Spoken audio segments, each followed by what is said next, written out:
Hi guys, so we are proceeding at page 228, 228. We are still a trail guide to the body, and now we are presenting bones and bony landmarks of the head, neck, and face. This is very interesting. Could be traumatizing for kids. Maybe I should put this for our restriction for kids. Okay. Without the muscle, this is how literally our feature would look like. Okay, so the skull is composed of 22 bones. Again, is 22 bones. 8 in the cranium, my apologies, and 14 in the facial region. Okay, 7 of the 8 cranial bones are directly accessible. So the ethmoid is accessible only by way of the nasal cavity. And we're going to go into detail later on with that. But most of the cranial bones are superficial. So 7 of the 14 facial bones are palpable. And as are the numerous bony landmarks of the mandible, okay, or the jaw. So the articulation of the cranial bones are different from the articulation of the appendages, right? So the joints of the arms and legs have a synovial mobile joint structure. The cranial bones, in contrast, have fibrous joints that are woven together to form light-fitting sutures, right? Keep in mind that sutures are not really movable. Very, very,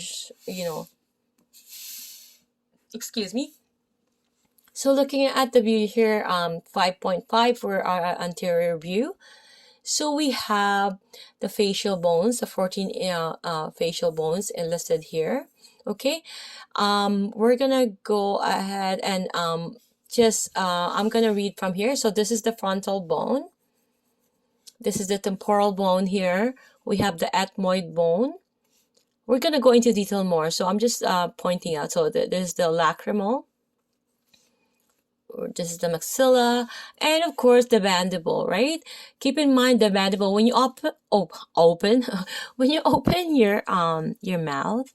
So when you chew, this upper part doesn't move. It's this mandible that just move up and down, and it is maneuvered by the hyoid bone that I was referring to earlier. So please watch my video. Okay, so the suprahyoid and the infrahyoid does that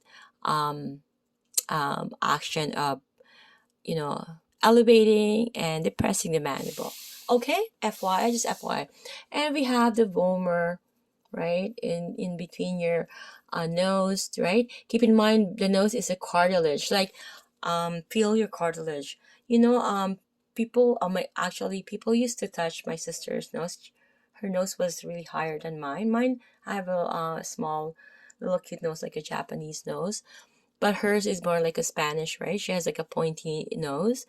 So people's like, oh, it's not fake because it has a cartilage. So if they did any work, it will be not cartilagey. FYI. So zygomatic bone, we have the nasal bone. Sorry for the ad lib again. I just want to add stuff to make it more fun for you guys to listen and learn that way. We have the sphenoid bone here, and of course the parietal bone. Okay, so we're gonna go ahead and look at the image here, and please look at the let me read the facial bones. Okay, so inferior nasal conchia, we have the lacrimal, there's 2 each.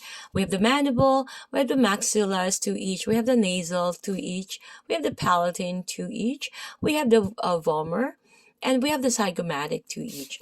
Here, moving at image 5.6, we have the posterior view.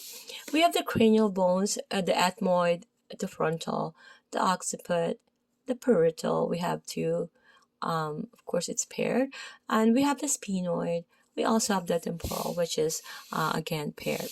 So looking at the posterior, again, anterior is in the front, posterior is on the side here.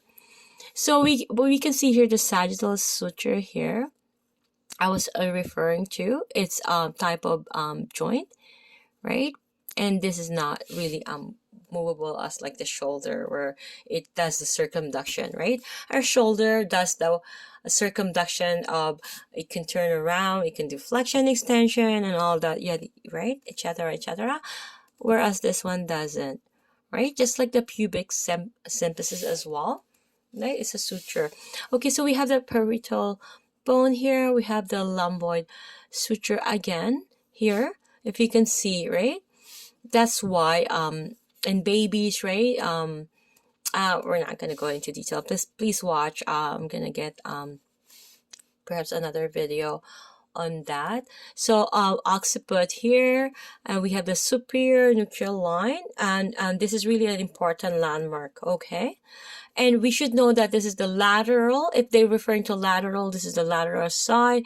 This will be the medial side if they're referring to the superior nuchal line. Okay, we have the temporal bone, and of course the masseter process, which is the SCM, right? It's a really important landmarking. We have the maxilla here. We have the mandible, which goes up and down or elevate, depress. And we have the external occipital protuberance, right? This is EOP. Is very interesting because my colleague, I didn't know the EOP. I'm like, what is EOP? And she's like, ate, we're Filipino. I live in Toronto, Canada, by the way. But my background is Filipino. You should know EOP. I'm like, oh gosh. The funny thing is, it came out in my board exam. Okay, so again, this is the posterior view, and I'll see you guys in the next video.